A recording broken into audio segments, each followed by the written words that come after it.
Hi friends, welcome to Surya's kitchen. இன்றைக்கி வீடியோவில் non veg சுவையில் சூப்பரான ஒரு சைவ கோலா உருண்டை எப்படி பண்ணுறது தாங்க பார்க்க போகிறோம்.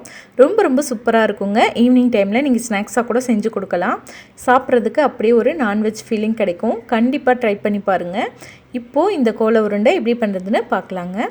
இந்த கோலா உருண்டை பண்ணுறதுக்கு நான் 1 கப் அளவுக்கு சோயா எடுத்திருக்கேங்க. இந்த சோயாவை ஒரு பவுலில் சேர்த்துக்கலாம். இப்போ இது கூடவே நல்ல வெதுப்பாக இருக்கக்கூடிய தண்ணி சேர்த்துக்கலாங்க. நல்ல சூடாக இருக்க தண்ணி சேர்த்துக்கோங்க. சோயா முழுகிற அளவுக்கு தண்ணி சேர்த்துக்கோங்க. இப்போ இதை ஒரு 5 நிமிஷம் நம்ம அப்படியே வச்சிடலாம். அப்போ தான் நம்மளுக்கு சோயா ஊறி நல்ல சாஃப்ட் ஆகும். இது ஒரு ஓரமாக இருக்கட்டும். நெக்ஸ்ட்டு ஒரு சின்ன மிக்ஸி ஜார் எடுத்துக்கோங்க. அதில் 1 டீஸ்பூன் அளவுக்கு சோம்பு சேர்த்துக்கலாம். இப்போது இது கூட நம்ம ஒரு 6-7 பல் அளவுக்கு பூண்டு சேர்த்துக்கலாங்க. சின்ன பல் பூண்டுனா 6-7 பல் பூண்டு சேர்த்துக்கோங்க. பெருசாக இருந்தால் 4 சேர்த்திங்கன்னா போதும். கூடவே ஒரு துண்டு அளவுக்கு இஞ்சி, அதுக்கப்புறமா ஒரே ஒரு பச்சை மிளகாய் சேர்த்துக்கலாம்.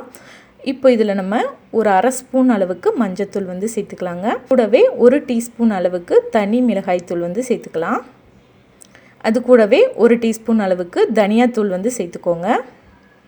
கூடவே ஒரு 1/2 ஸ்பூன் அளவுக்கு கரம் மசாலா தூள், கடைசியாக இது கூட ஒரு 1/2 ஸ்பூன் அளவுக்கு மிளகுத்தூள் சேர்த்துக்கோங்க. சேர்த்துட்டு இதை மூடி போட்டு நம்ம அரைச்சி எடுத்துக்கலாம். தண்ணி விடாமல் அரைச்சி எடுத்துக்கோங்க. தண்ணி இல்லாமல் இந்த மாதிரி விழுதாக அரைச்சி எடுத்துக்கோங்க. இப்போது இதை ஒரு பாத்திரத்தில் மாற்றி வச்சுக்கோங்க. அடுத்ததாக நம்ம ஊற வச்சுருந்த சோயா நல்லா ஊறிடுச்சுங்க. ஒரு 5 நிமிஷம் நீங்கள் விட்டிங்கனாலே போதும். நல்லா உங்களுக்கு சாஃப்ட் ஆயிரும். இந்த மாதிரி அழுத்தி பார்த்திங்கனாலே தெரியும். இப்போ இந்த சோயாவை கொஞ்சம் கூட தண்ணி இல்லாமல் நல்லா வடிச்சிட்டு ஒரு மிக்ஸி ஜாரில் சேர்த்துக்கலாங்க. இந்த மாதிரி கையிலையே எடுத்து நல்லா பிழிஞ்சிக்கோங்க. ஒட்டை பிழிஞ்சிட்டு கொஞ்சம் கூட தண்ணி இல்லாமல் மிக்ஸி ஜாரில் நம்ம சேர்த்துக்கலாம். இப்போ நம்ம எல்லா சோயாவுமே சேர்த்தாச்சுங்க. அரைச்சி எடுத்துக்கலாம். ரொம்ப நைஸாக அரைக்கக்கூடாதுங்க. இந்த மாதிரி கொரப்பாக இருக்க மாதிரி அரைச்சிக்கோங்க. ஒரு 10 செகண்ட் நீங்கள் அரைச்சிங்கனாலே போதும். உங்களுக்கு இந்த மாதிரி வந்துடும். இப்போது இதை நம்ம ஒரு மிக்சிங் பவுலுக்கு மாற்றிக்கலாம். பவுலில் போட்டுட்டு இப்போ இது கூட நம்ம ஏற்கனவே அரைச்சி வச்சுருந்த அந்த மசாலா விழுதை சேர்த்துக்கலாங்க. சேர்த்துட்டு அடுத்ததாக இது கூட ஒரு பெரிய வெங்காயத்தை பொடியாக நறுக்கி சேர்த்துக்கோங்க. வெங்காயம் சேர்த்துட்டு இது கூடவே ஒரு கொத்தளவுக்கு கருவேப்பிலையும் ஒரு கொத்தளவுக்கு கொத்தமல்லியும் பொடியாக நறுக்கி சேர்த்துக்கோங்க.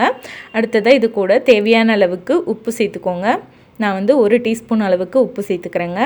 அதுக்கப்புறமா ஒரு எலுமிச்சம்பழத்தை பாதியை மட்டும் நம்ம பாதி எலுமிச்சம்பழத்தோட சாறு மட்டும் சேர்த்துக்கலாம். எலுமிச்சம்பழ சாறு சேர்த்ததுக்கப்புறமா இப்போ இது கூட நம்ம ஒரு 2 டேபிள் ஸ்பூன் அளவுக்கு கடலை மாவு சேர்த்துக்கலாங்க. அடுத்ததாக இது கூட 1 டீஸ்பூன் அளவுக்கு அரிசி மாவு சேர்த்துக்கலாம். அரிசி மாவு சேர்க்குறதுனால நம்மளுக்கு நல்ல மொறுன்னு இருக்குங்க. இப்போ இதை நல்லா பிசைஞ்சு எடுத்துக்கலாம். இந்த மசாலா எல்லா பக்கமும் படுறது மாதிரி நல்ல அழுத்தம் கொடுத்து பிசைஞ்சுக்கோங்க. நம்ம சப்பாத்தி மாவுக்குள்ளே எப்படி பிணையுமோ அதே மாதிரி பிசைஞ்சுக்கோங்க. தண்ணி எதுவும் சேர்க்கக்கூடாதுங்க. நம்மளுக்கு அந்த வெங்காயத்தில் உள்ள தண்ணியே போதும். அந்த மீல் மேக்கர்லேயும் கொஞ்சம் தண்ணி இருக்கும். ஸோ அந்த தண்ணியே நம்மளுக்கு போதும். நல்லா இந்த மாதிரி பிசைஞ்சுக்கலாம்.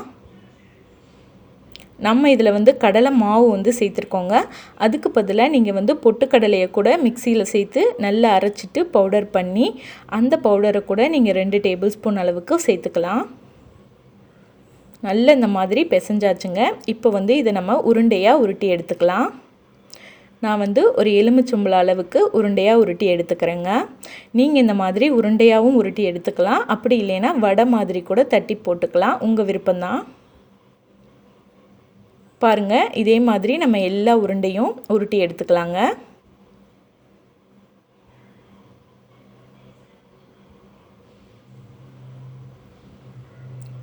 இப்போ பார்த்திங்கன்னா நம்ம எல்லாத்தையுமே உருட்டி எடுத்தாச்சு. இப்போ இதை எண்ணெயில் போட்டு பொரித்து எடுத்துக்கலாம். அதுக்கு நான் அடுப்பில் கடாய் வச்சுருக்கேங்க. அதில் பொரிக்க தேவையான அளவுக்கு எண்ணெய் ஊற்றிருக்கேன். எண்ணெய் நல்லா சூடானதுக்கப்புறமா நம்ம உருண்டையை போட்டு பொரித்து எடுத்துக்கலாம். இப்போ உருண்டையை உள்ளே சேர்த்துடலாம்.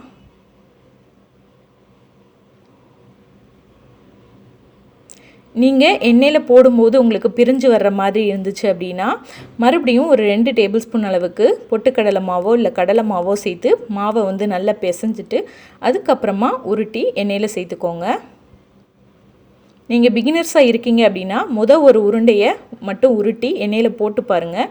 பிரிஞ்சு போச்சு அப்படின்னா மறுபடியும் பொட்டுக்கடலை மாவு சேர்த்து நல்லா பிசைஞ்சிட்டு அதுக்கப்புறமா எல்லா உருண்டைகளையும் உருட்டி எண்ணெயில் போட்டு பொரித்து எடுத்துக்கோங்க. இதை வந்து குறைவான தீயில வச்சு தாங்க வேக விடணும். அப்போ தான் நம்மளுக்கு உள்ளேயும் நல்லா வெந்து வரும். நீங்கள் அதிகமான தீயில வச்சு வேக வச்சிங்கன்னா வெளியே சீக்கிரம் வந்து கலர் வந்துடும், ஆனால் உள்ளே வெந்திருக்காதுங்க. அதனால் குறைவான தீயில வச்சு பொறுமையாக நல்லா வெந்த பிறகு நீங்கள் வந்து எடுங்க. நம்மளுடைய சூப்பரான கோலா உருண்டை வந்து ரெடி ஆயிருச்சுங்க. இந்த ரெசிபியை நீங்களும் உங்கள் வீட்டில் ட்ரை பண்ணி பாருங்கள். ட்ரை பண்ணிவிட்டு உங்களுக்கு எப்படி வந்ததுங்கிறத கமெண்ட் பாக்ஸில் கமெண்ட் பண்ணுங்கள். இந்த வீடியோ உங்களுக்கு பிடிச்சிருக்கும்னு நினைக்கிறேன். பிடிச்சிருந்தா நம்ம சேனலுக்கு ஒரு லைக் பண்ணி ஷேர் பண்ணிக்கோங்க. இப்போ தான் நீங்கள் நம்ம சேனலை புதுசாக பார்க்குறீங்க அப்படின்னா மறக்காமல் சப்ஸ்கிரைப் பண்ணி பக்கத்தில் இருக்க பெல் ஐக்கானை கிளிக் பண்ணுங்கள். இது மாதிரி வேறொரு சூப்பரான ரெசிபியோடு நான் உங்களை மீட் பண்ணுறேன். நன்றி.